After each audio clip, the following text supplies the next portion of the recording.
The good news is that we have an immutable core. Immutable. They recognize that we have an immutable core. That's the gold that they want to get to. I want to remember because now I understand that I need to remember. I brought up a memory from Bohemian Grove. I was 11 years old. I was naked. I was strung up with my arms and legs outstretched. And these guys were drunk and they were just laughing and they just thought it was just so funny that I was terrified. So this satanic stuff is really real. What they do with the small child is they put them through trauma. Sexual abuse is key to that. I was used by both men and women. I do remember that. I remember being carted away by my father in potato sacks, in boxes, in suitcases, and put in the trunk to be delivered to these people to do what they did. I do remember being put through electric shock and trying to plead with the people, at least telepathically, please don't do this. But the person with the clipboard just had absolutely no feeling for me as a human being. I remembered the ritual when I was 5 years old, where I was naked, tied down to a stone altar, and there were 3 hooded figures standing over me, and I realized that they were saying, "We can't break her, we can't break her." I was ready for the soul retrieval, and what happened was not only did I retrieve the soul piece that left me during that ritual, but from every other previous lifetime where I had been tortured. He said, "I wish you could see what I see. It's like a big light show, all of these stars like coming from everywhere and just coming back into your body." So it was a very emotional, beautiful experience. I was crying, from the grace. It was very beautiful.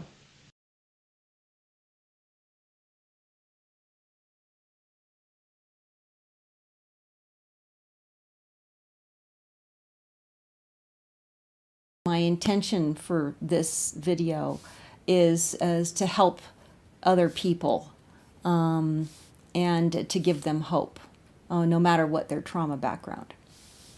And so now I have to go into my credentials. I got the PhD from the School of Hard Knocks. So I have an extreme trauma background, and it was through MK Ultra Project Monarch program, which according to some is still active today, and so the other intent is to raise awareness so that these people can get help. So what it entailed was, well, first of all, I was born in Santa Rosa, California, which was a major center, and a lot of my experiences were in the Presidio and Bohemian Grove. What's the Presidio? The Presidio is in San Francisco.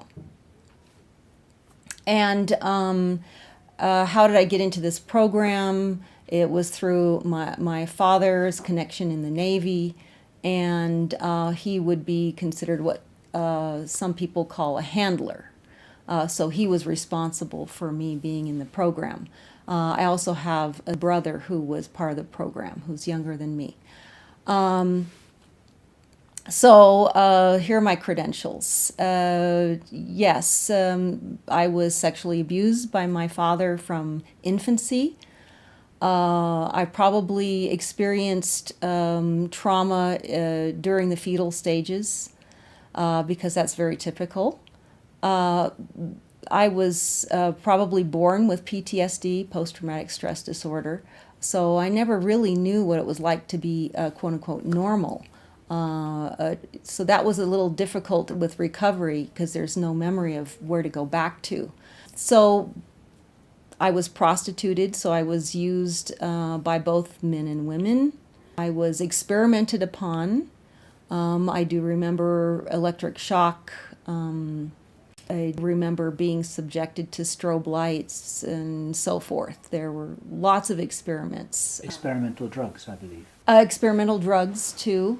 I was used in satanic rituals from a very young age, and I remember going through an initiation ritual at age 3 that involved somebody forcing me to drink blood. I remember age 5 being strapped to a slab, and the intent was to take my soul. And then an incident at Bohemian Grove where I was forced to watch child sacrifice. So memories are still coming up, and I will address that part of the recovery because it's not like, it's hard to say where the end will be. And so this is something that people in trauma recovery need to understand, is that we're so goal-oriented, we feel like, well, we have to be there. And I found out that there's a process, and I don't know how long the process will go. Maybe it will happen my entire lifetime.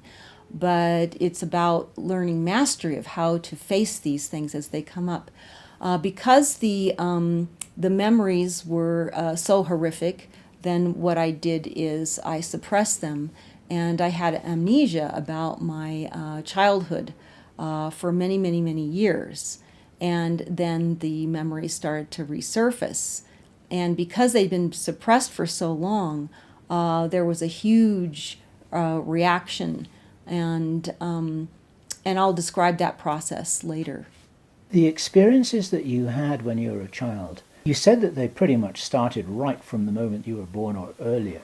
Mm-hmm. But then they lasted until what age? They lasted till about age 11 or 12. My father passed away when I was 13 of cancer, so he was quite sick for the last year or two. So I feel that that's what dropped me out of the program. Otherwise, you might not even have been able to escape at all, I guess. Yeah, who knows? I probably would have still been in the program until whenever, yeah. What was the motivation for your coming forward now publicly after all these years? I decided years ago when I was going through a horrific TMJ experience, and people don't know what that is temporomandibular joint disorder, where it causes great pain in the head and it's hard to think. At the time I was looking through things to help me and to find stories of people who had overcome it, and I couldn't. So I made the intention way back then, before I'd uncovered memories, that I wanted to help people who've been through traumatic pain, a chronic pain. And now I have even a bigger reason, is I wanted to come out to show people it is possible.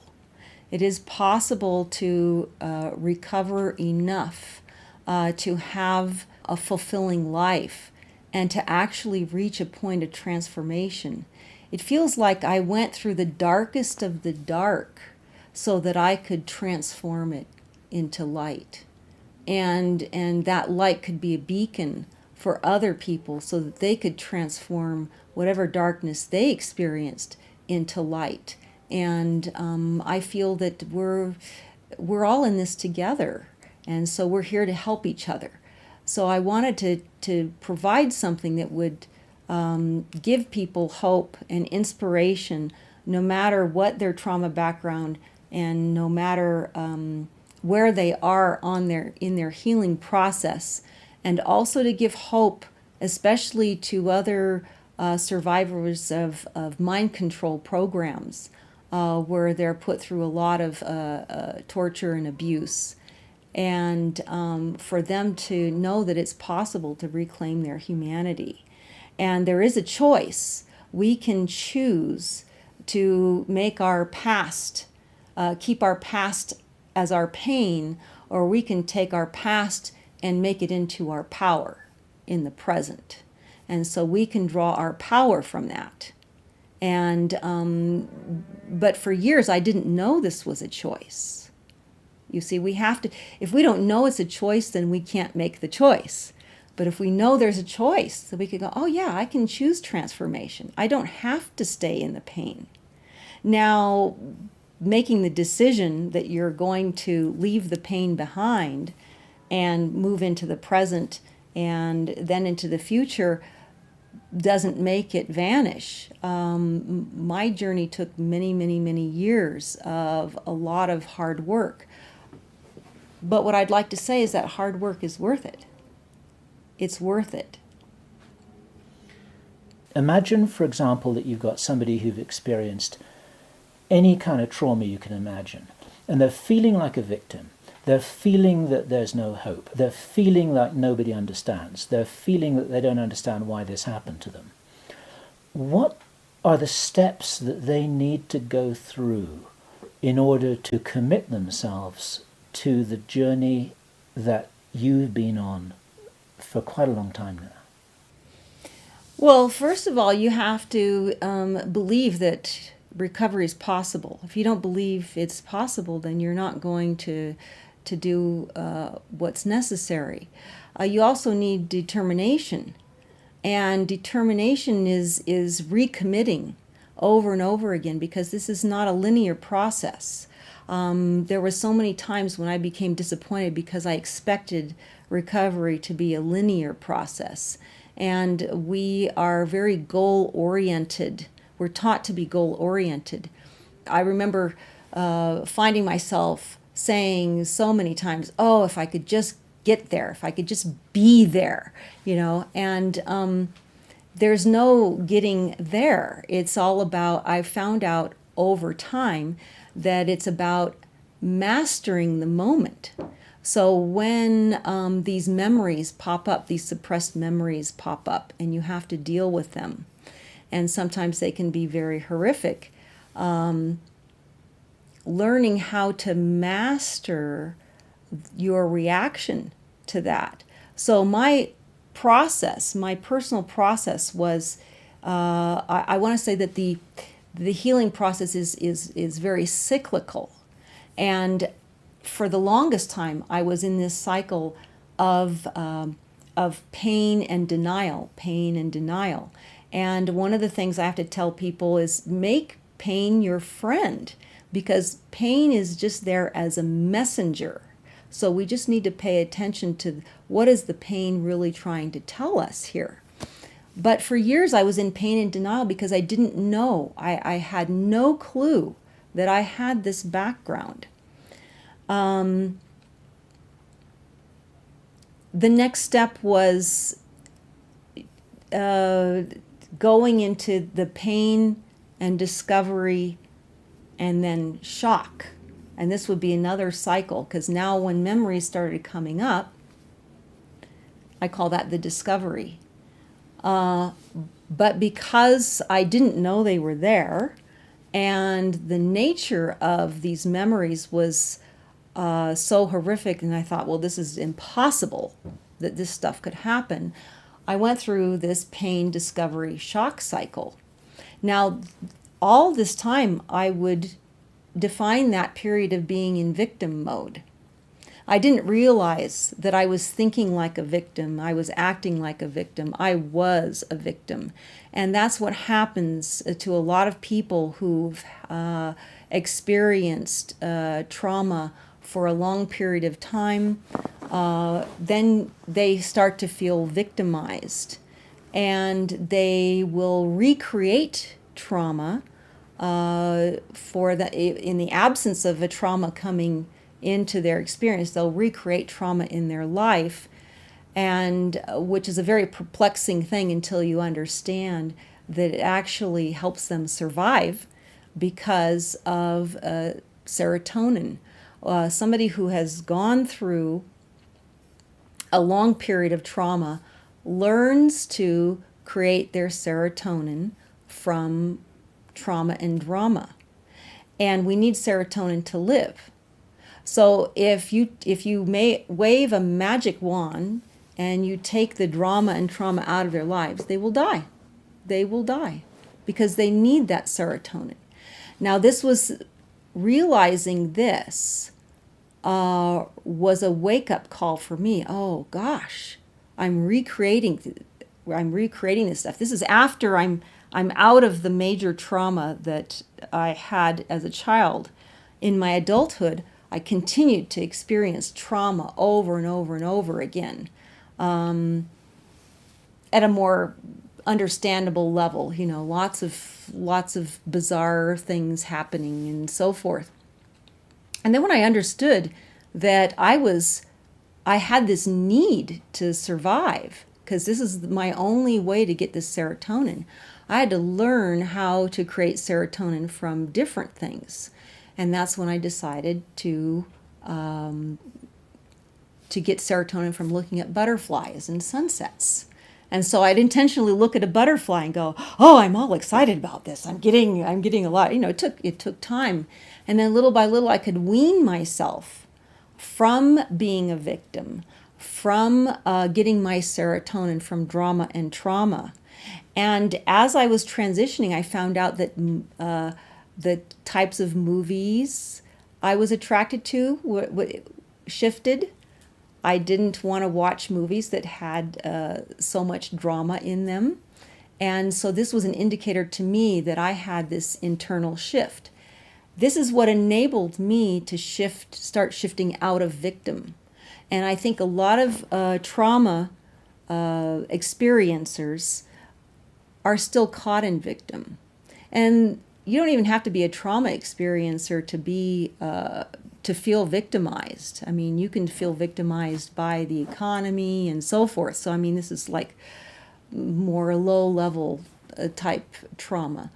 And that shift happens when you understand that you can take responsibility for your own healing. And you're going to take responsibility for your reactions. And you will take responsibility. I had to take responsibility, for instance, when I realized when I was going through a major healing process. It started in the year 2000. I realized that my children experienced having an absent mother because I was so ill. And that was because of, the effects of suppressing the memories. And so I was what you would classify as a self-absorbed parent.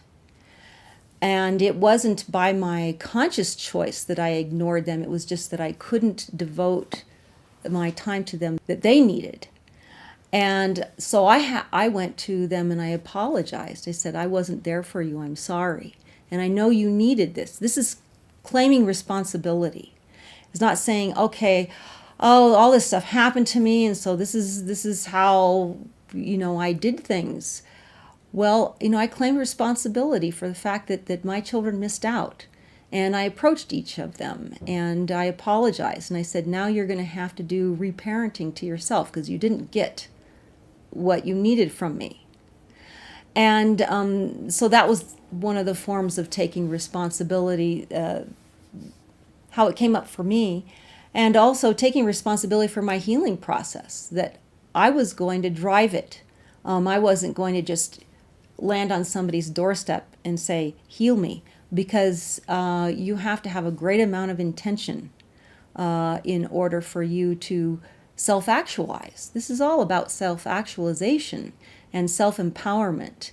And if you take it on, it can be a fantastic journey. So part of the pathology of being a victim and continually recreating or remanifesting traumatic events in one's life is actually a kind of internal biochemical addiction that in some weird way it's stimulating, it's enlivening, and it's kind of familiar. Yes. And so one seeks to recreate the familiar because one doesn't really know how to function in any other context. Is that right? Yes, and I'm glad you talked about the familiar, because here's another curious thing that happens is when you're ready to let go of pain and you finally healed a certain incident, if you will, or a certain aspect of an incident, and then you let go of that pain, you can go into grief. You can go into grief because that pain was your partner for so long, even though it was something you didn't like. When it left, you'd go into grief.